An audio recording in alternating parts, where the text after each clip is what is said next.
Hello students, I am Jasmeet Kaur from Sahaj Coaching Center and in today's video I am going to start with the third part of my series जो कि आपने देखा है 26 essay titles in IELTS. So आज मैं उसी का third title discuss करने जा रही हूँ. The title as you can see on the board is Environment. So ये मेरी वीडियोस का थर्ड पार्ट है. इसके अंदर मैंने जो टॉपिक लिया है उसका टाइप भी अलग है और वो टाइप है discuss and give opinion. So let's look at the topic first. Some think that these environmental problems are too big for individuals to be solved, while others think that governments cannot solve these environmental problems unless individuals take action. So ये हमारा topic है और इसके अंदर हमें देखना है कि पहले पॉइंट्स कितने दिए गए हैं. जैसे आपको पता है हम ऐसे को डिवाइड करते हैं हर बार, तो इसके अंदर अंडरस्टैंड करने के लिए टाइटल को firstly we will divide this topic. So यहाँ पे देखिए पहले उन्होंने स्टार्टिंग किससे की है with the word think. Some think that these environmental problems are too big for individuals to be solved. So यहाँ तक हमारी फर्स्ट स्टेटमेंट है और ये स्टेटमेंट जो है this is view point number 1. This is the first view point given to us. Second जो है that is while others think that governments cannot solve this environmental problem unless individuals take some action. This is our second view point. तो जैसे आप देख रहे हो ये type क्या है, discuss both views and give your opinion.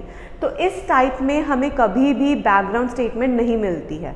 We only get to view points, जिसके अंदर पहला व्यू पॉइंट को हमने एक पैराग्राफ में डिस्कस करना होता है और दूसरे व्यू पॉइंट को हमने दूसरे व्यू पॉइंट में डिस्कस करना होता है. तो ये जो व्यू पॉइंट है इनको हम ब्रेक कर चुके हैं. अब देखते हैं इनका मीनिंग क्या है. फर्स्ट कह रहा है सम think that these environmental problems are too big for individuals to be solved. कि ये जो हमारी present environmental issues हैं वो एक individual के solve करने के लिए बहुत बड़ी हैं. मतलब इसको हम एक individual level पे solve नहीं कर सकते हैं, हमें कोई एक higher authority की help चाहिए इसके अंदर. दूसरे कह रहे हैं while others think that government cannot solve these environmental problems unless individuals take some action. और दूसरा कह रहा है कि गवर्नमेंट भी अकेली नहीं सॉल्व कर सकती जब तक इंडिविजुअल्स कुछ एक्शन लें. तो ये हमारे दो व्यू पॉइंट्स हैं. अब इन दो व्यू पॉइंट्स में दो चीज़ें रिपीट हो रही हैं. फर्स्ट थिंग इज इंडिविजुअल्स जो यहाँ पे भी है यहाँ पे भी है. Second is government and the third part is environmental problems. अब जैसे आप देख सकते हो यहाँ पे इंडिविजुअल है, गवर्नमेंट है, एनवायरमेंटल प्रॉब्लम्स है. सो टाइटल को समझना विल बी लिटिल प्रॉब्लमैटिक है क्योंकि समझ नहीं आ रहा इन सब में से किसको टाइटल पिक करें. सो ये चीज़ समझने के लिए यहाँ पे हमारे पास एक वर्ड है दीज. दीज किसके बारे में बात हो रहा है, ये जो एनवायरमेंटल प्रॉब्लम्स हैं. और यहाँ पे अगर सॉल्यूशन पूछा जा रहा है तो वो किसके रिलेशन में पूछा जा रहा है, एनवायरमेंटल प्रॉब्लम्स के बारे में. तो यहाँ से पता चल रहा है कि हमारा जो टाइटल है जो पूरा टॉपिक डिस्कस कर रहा है वो सिर्फ एनवायरमेंटल प्रॉब्लम्स को डिस्कस कर रहा है. तो ये हमारा टाइटल बन जाता है एनवायरमेंट टाइटल. आई होप आपको ये समझ आया होगा यहाँ तक. Let's move further. अब यहाँ पे हमने ये देखना है कि इसको लिखना कैसे है, इसका पैटर्न कैसे लिखेंगे, बॉडी पैराग्राफ में क्या आएगा, इंट्रो में क्या आएगा, वो सब हम डिस्कस करेंगे. अब देखिए जब भी हमें एक ऐसे टॉपिक मिलता है तो हमारे पास उसके अंदर होते हैं व्यू पॉइंट, बैकग्राउंड और क्वेश्चन. इसके अंदर हमारे पास हैं दो व्यू पॉइंट्स और उसके साथ एक क्वेश्चन दिया हुआ है. जब भी कोई बैकग्राउंड स्टेटमेंट दी जाती है तो इंट्रो बनानी इजी हो जाती है बिकॉज हम बैकग्राउंड स्टेटमेंट को किसी चीज़ में मोल्ड करके लिख सकते हैं. लाइक फॉर इंस्टेंस यहाँ पे लिखा होता कि the many countries these days are facing the problems related to environment like the pollutions and other country related problems like natural disasters. तो ये प्रॉब्लम्स आ गई सारी. अब यहाँ पे उन्होंने एक बैकग्राउंड स्टेटमेंट अगर वो दी होती तो we would have written that it is undeniable that these days people are और the countries are facing so many issues regarding the environment and natural disasters. हमने उसको ही पैराफ्रेज कर देना था.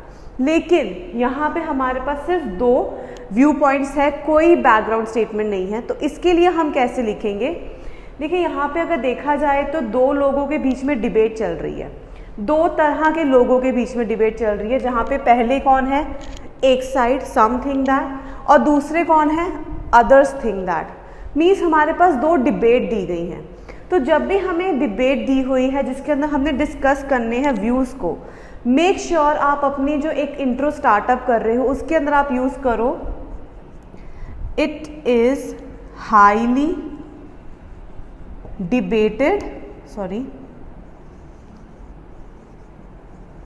debated that, or it is let's write highly controversial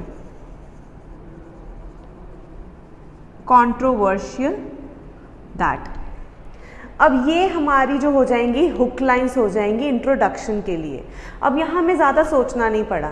देखिए जब भी discussion वाले हमारे पास टॉपिक है ना, उसके अंदर हमें देखो डिबेट दी हुई है, कंट्रोवर्सीज है, जो कि दो लोगों के या दो ग्रुप्स के बीच में बातचीत होती है कि एक ग्रुप कुछ सोच रहा है, दूसरा ग्रुप कुछ सोच रहा है। तो यहाँ हमने ले ली डिबेट एंड कंट्रोवर्सी। तो इनमें से हम कोई भी एक चूज़ कर सकते हैं अपनी इंट्रोडक्शन को स्टार्ट करने के लिए। इसका नेक्स्ट स्टेप क्या होगा, जो हमें व्यू पॉइंट्स दिए गए हैं हम सिर्फ उनको पैराफ्रेज करेंगे। हमें और कुछ नहीं लिखना है इंट्रो के अंदर, हम बस इनको पैराफ्रेज कर देंगे। लाइक वी कैन से, जैसे यहाँ पे लिखा है सम पीपल थिंक दैट, ये एक साइड की बात है, वाइल अदर्स थिंक दैट ये दूसरे साइड की बात है। तो हमें अगर इसको सिंपल रखना है तो हम क्या लिख सकते हैं, इट इज़ हाईली कॉन्ट्रोवर्शियल। हम दैट को हटा देंगे because we have to frame the sentence as per the full sentences जो हम फॉलो अप में लिख रहे हैं। It is highly controversial as one side और one half of the population believe that the environmental problems are very huge for the individuals to solve. ये हमारी एक पैराफ्रेजिंग हो गई।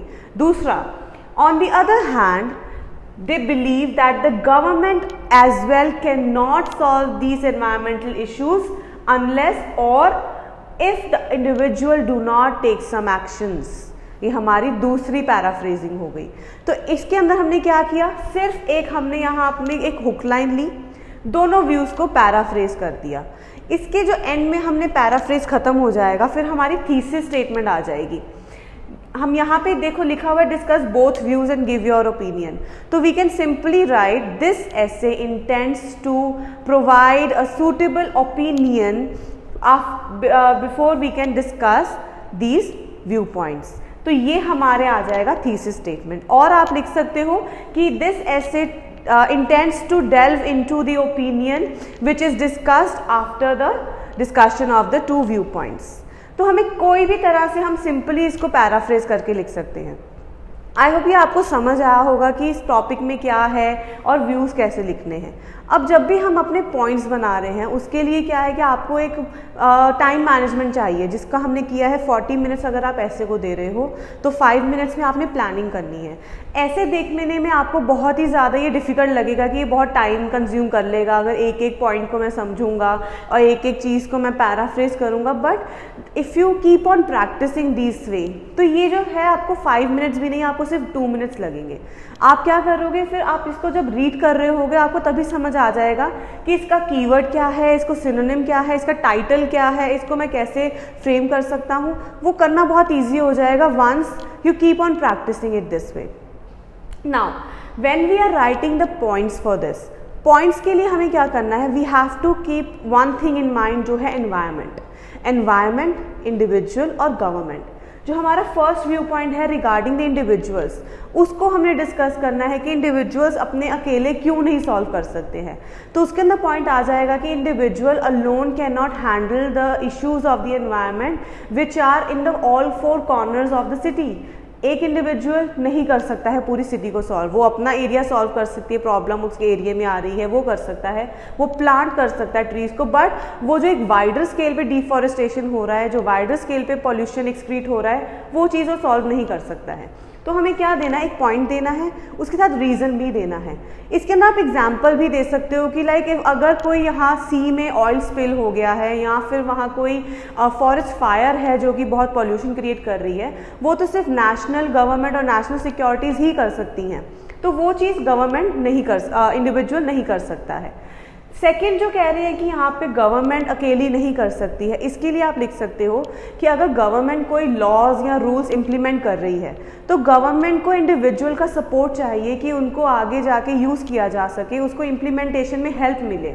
इसके लिए एग्जांपल क्या जा सकता है कि जैसे अब इंडिया में गवर्नमेंट ने प्लास्टिक बैग्स को बैन किया हुआ है, बट वो अभी तक हम देख रहे हैं that people are still using those plastic bags. उनको हम क्या कहते वहाँ पे लिख सकते हैं that this issue has not yet been resorted because the individuals themselves are still using the plastic bags. If the individuals will stop utilizing those bags, this problem can be solved. तो ये यहाँ पे हमने example के साथ इसको solve कर दिया। मेक श्योर आप अगर पॉइंट दे रहे हो बॉडी पैराग्राफ में उसका रीज़न देना भी ज़रूरी है। रीज़न के साथ एग्जाम्पल है तो वो और अच्छा हो जाएगा, क्योंकि आपका पॉइंट एक अच्छे वे में क्लियर हो जाएगा। तो ये सारा पैटर्न जो है आपको प्रैक्टिस करना है, आपको फॉलो करना है, फिर ही आप अपने ऐसे को एक अच्छे वे में एक्सप्लेन कर सकेंगे और एक अच्छे लेवल का आप ऐसे लिख पाओगे।